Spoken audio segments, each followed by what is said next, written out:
Assalamualaikum warahmatullahi wabarakatuh. Saya Bagas Eka Nugraha dengan NIM 4422111022. Di sini saya akan menjelaskan beberapa materi tentang teori ekonomi. Nah, materi yang pertama akan saya bawakan yaitu tentang sejarah pemikir ekonomi di dunia. Nah, yang pertama ada Adam Smith atau dengan nama kepanjangan John Adam Smith, lahir pada tanggal 5 Juni 1723 dan wafat pada tanggal 17 Juli tahun 1790. Beliau wafat pada usia ke-67 tahun. Adam Smith adalah seorang filsuf kebangsaan Skotlandia yang menjadi pelopor ilmu ekonomi modern. Nah, ilmu ekonomi modern sendiri itu adalah sistem ekonomi di mana harus bisa memenuhi kebutuhan manusia yang tak terbatas atas sumber daya yang terbatas, sehingga masalahnya sangat kompleks. Untuk itu, Adam Smith telah berpikir mengenai bagaimana caranya agar kebutuhan manusia yang tak terbatas ini bisa terpenuhi dengan cara sumber daya manusia yang tak terbatas. Yang kedua ada David Ricardo.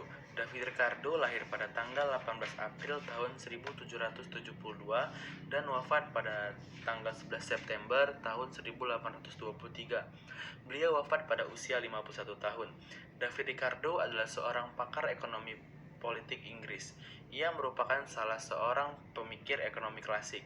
Nah, di mana ekonomi klasik sendiri adalah ekonomi pertama yang masuk dalam ekonomi modern. Pemikir Ricardo yang paling berpengaruh dalam ekonomi klasik adalah teorinya mengenai keunggulan komparatif dan teori nilai.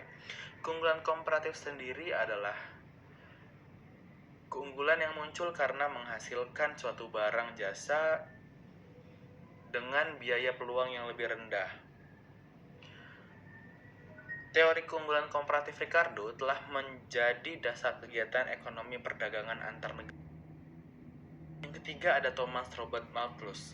Thomas Robert Malthus lahir pada tanggal 13 Februari tahun 1766 dan wafat pada tahun 1834 yang biasa dikenal dengan sebutan Thomas Malthus.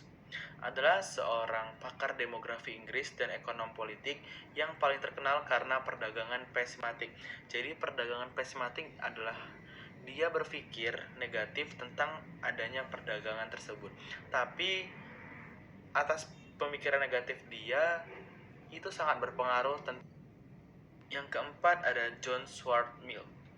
Lahir pada tanggal 20 Mei tahun 1806 dan wafat pada tanggal 7 Mei 1873.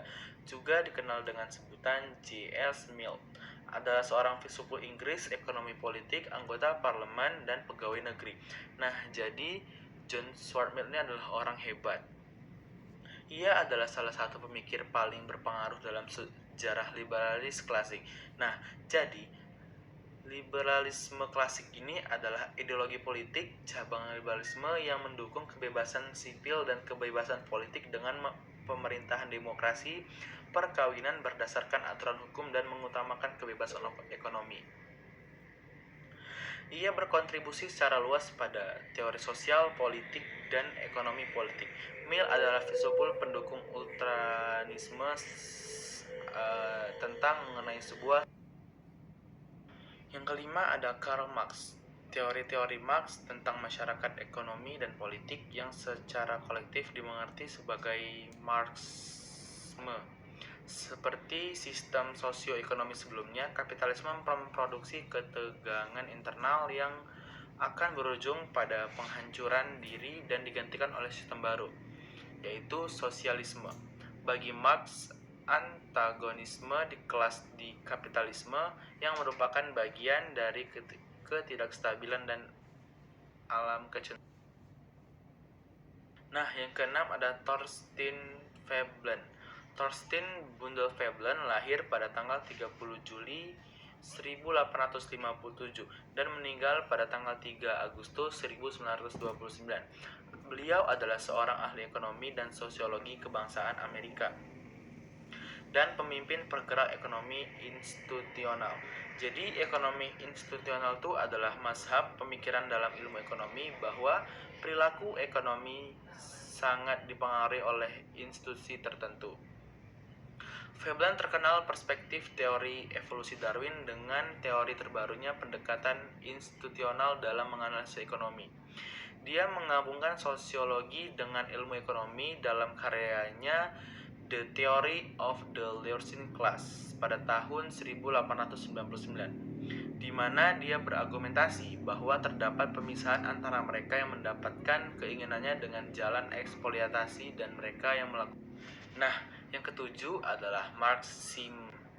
Marxisme adalah sebuah paham yang berdasarkan pandangan-pandangan Karl Marx. Awalannya, Marx menyusun sebuah teori besar yang berkaitan dengan sistem ekonomi, sistem sosial, dan sistem politik. Pengikut teori ini disebut sebagai Marxis. Marxisme mencakup materialisme dialektis dan materialisme historis, serta penerapannya pada kehidupan sosial. Marxisme merupakan dasar teori komunisme modern. Nah, materi kedua yang bakalan saya bawakan yaitu berkaitan dengan ekonomi Keynesian baru. Di mana ekonomi Keynesian baru ini adalah salah satu ekonomi kontemporer yang mengembangkan gagasan-gagasan Keynesianisme di bidang ekonomi makro. Teori siklus Keynesian baru merupakan teori yang menjelaskan bahwa tingkat upah yang diterima oleh tenaga kerja pada masa sekarang dipengaruhi oleh negosiasi upah pada masa lalu. Nah, jadi teori siklus Keynesian baru ini adalah teori yang menjelaskan bahwa tenaga kerja pada masa sekarang upahnya tersebut dipengaruhi oleh negosiasi pada upah masa lalu. Nah, materi ketiga kali ini yang akan saya bawakan mengenai tentang inflasi. Jadi, inflasi adalah suatu proses meningkatnya harga-harga secara umum dan terus-menerus. Kenaikan harga dari suatu dua barang saja tidak dapat disebut inflasi, kecuali bila kenaikan itu meluas dan mengakibatkan kenaikan harga pada barang lainnya. Inflasi ini terjadi karena adanya kenaikan indeks harga konsumen. Yang kedua dipengaruhi oleh harga bahan pokok naik, dan yang ketiga adanya tarikan pemerintah, kelebihan likuiditas uang. Nah, inflasi dapat digolongkan menjadi beberapa golongan. Yang pertama, inflasi ringan. Inflasi ringan tersendiri terjadi apabila dalam satu tahun kurang dari 10%. Yang kedua, ada inflasi sedang. Inflasi sedang terjadi apabila per tahunnya mencapai 10-30%. Nah, yang ketiga ada inflasi berat. Inflasi berat ini terjadi apabila dalam per tahunnya terjadi dari 30% sampai 100%.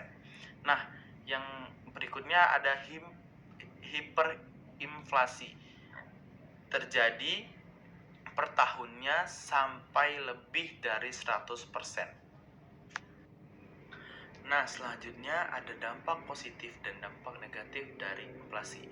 Dampak positif yang dapat diambil dari kejadian inflasi ini yang pertama adalah meningkatkan pendapatan nasional dan membuat orang bergairah untuk bekerja, menabung, dan mengadakan investasi. Yang kedua, bagi orang-orang yang minjem uang dari bank, inflasi menguntungkan karena pada saat pembayaran utang kepada kreditur, nilai uang lebih rendah dibandingkan pada saat meminjam. Nah, di balik dampak positif yang terjadi, ada pula dampak negatif yang terjadi juga, di mana dampak negatif tersebut terbagi atas beberapa dampak. Yang pertama, kreditur atau pihak yang meminjamkan uang akan mengalami kerugian karena nilai uang pengembalian rendah jika dibandingkan pada saat peminjaman. Yang kedua, itu terjadi apabila orang menjadi tidak bersemangat kerja, menabung, dan mengadakan investasi dan produksi karena harga meningkat dengan cepat. Para penerima pendapatan setiap pegawai negeri atau karyawan swasta serta kaum buruh juga akan kewalahan menanggung dan mengambil harga sehingga hidup mereka menjadi semakin merosot dan terpuruk dari waktu ke waktu. Nah, materi yang keempat yang akan akan saya bawakan adalah mengenai perpajakan. Jadi, perpajakan adalah kontribusi wajib kepada negara yang terutang oleh orang pribadi atau badan usaha yang bersifat memaksa berdasarkan undang-undang dengan tidak mendapatkan imbalan secara langsung dan digunakan untuk keperluan negara bagi sebesar-besarnya kemakmuran rakyat. Nah, jadi perpajakan ini adalah sifatnya memaksa, di mana kita orang-orang akan dituntut untuk membayar pajak kepada negara. Pajak dipungut berdasarkan norma-norma hukum untuk menutupi biaya produksi barang dan jasa kolektif untuk mencapai kesejahteraan umum. Pajak tersendiri dapat langsung atau pajak tak langsung, dapat dibayarkan dengan uang ataupun kerja yang nilainya setara. Selanjutnya ada unsur-unsur pajak. Unsur-unsur pajak terdiri atas beberapa poin. Nah, poin yang pertama, pajak dipungut berdasarkan undang-undang. Asas ini sesuai dengan perubahan ketiga Undang-Undang 1945 pasal 32A yang menyatakan pajak dan pungutan lain yang bersifat memaksa untuk keperluan negara diatur dalam undang-undang. Sementara poin yang kedua, tidak mendapatkan jasa timbal balik yang dapat ditunjukkan secara langsung. Misalnya, orang yang taat membayar pajak kendaraan bermotor akan melalui jalan yang sama kualitasnya dengan orang yang tidak membayar pajak kendaraan bermotor. Materi selanjutnya ada pasar saham. Pasar saham adalah pasar di mana tempat bertemunya calon pembeli saham dan calon penjual saham. Pihak utama yang terlibat dalam pasar saham adalah investor, sepukan, dan pemerintahan. Adapun wujudnya berupa lembaran-lembaran kertas. Di atas kertas tersebut menyatakan bahwa setiap nama yang tercantum pada lembaran merupakan pemilik yang sah atas sebuah perusahaan dengan persentase sesuai nilai investasi mereka. Pemegang saham juga dapat berhak memperoleh dividen sesuai jumlah saham yang dimiliki.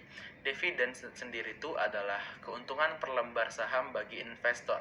Pembagian dividen dilakukan pada saat akhir tahun di setiap Desember setelah melakukan tutup buku. Materi selanjutnya ada jenis-jenis saham. Jenis-jenis saham terbagi atas dua. Yang pertama ada saham preferen dan yang kedua ada saham biasa. Nah, saham preferen sendiri adalah salah satu jenis saham dengan karakteristik seperti obligasi. Nah, jadi obligasi itu adalah bentuknya seperti surat-surat berharga. Dengan begitu, saham satu ini juga dapat mampu menghasilkan pendapatan secara tetap layaknya bunga. Nah, yang kedua ada saham biasa. Saham biasa adalah jenis saham yang mendapatkan para pemiliknya pada akhir pembagian dividen maupun hak atas kekayaan perusahaan. Dalam hal ini nantinya dividen tersebut akan mereka bayarkan apabila perusahaan sudah mendapatkan keuntungan atas laba. Tujuan pasar saham. Tujuan pasar saham yang pertama adalah memberikan laba yang maksimum. Yang kedua, memberikan pengambilan keputusan yang memberikan dampak yang lebih bersifat berkelanjutan. Yang ketiga, mendorong pertumbuhan ekonomi nasional. Yang keempat, memastikan pasar adil, efisien, dan transparan. Nah, materi selanjutnya adalah peraturan. Para ahli ekonomi membedakan ada dua jenis peraturan. Yang pertama peraturan ekonomi dan yang kedua adalah peraturan sosial. Peraturan ekonomi tersendiri adalah regulasi ekonomi mengacu pada aturan yang membatasi yang dapat memasukkan bisnis dan apa harga mereka memungkinkan biaya. Nah, jadi dalam peraturan ekonomi ini mereka mengatur bagaimana cara memasukkan bisnis dan menentukan beberapa item harga dalam bisnisnya. Nah, yang kedua ada sosial. Regulasi sosial mengacu pada kategori yang luas dan peraturan yang mengatur bagaimana setiap bisnis melakukan kegiatannya. Nah, jadi pada peraturan sosial ini mengatur bagaimana sih cara jalan kerja bisnis dalam melakukan kegiatannya. Nah, materi terakhir pada pembahasan kita kali ini mengenai populasi. Populasi sendiri adalah pertumbuhan dan pembangunan ekonomi. Menurut Malthus, pertumbuhan penduduk adalah akibat dari proses pembangunan. Namun, pertambahan penduduk tidak bisa terjadi tanpa peningkatan kesejahteraan yang sebanding. Malthus memiliki beberapa saran untuk meningkatkan pembangunan ekonomi, antara lain A. Meningkatkan faktor ekonomi. Pertumbuhan berimbang perekonomian dibagi menjadi dua sektor. Yang pertama, sektor pertanian dan sektor industri.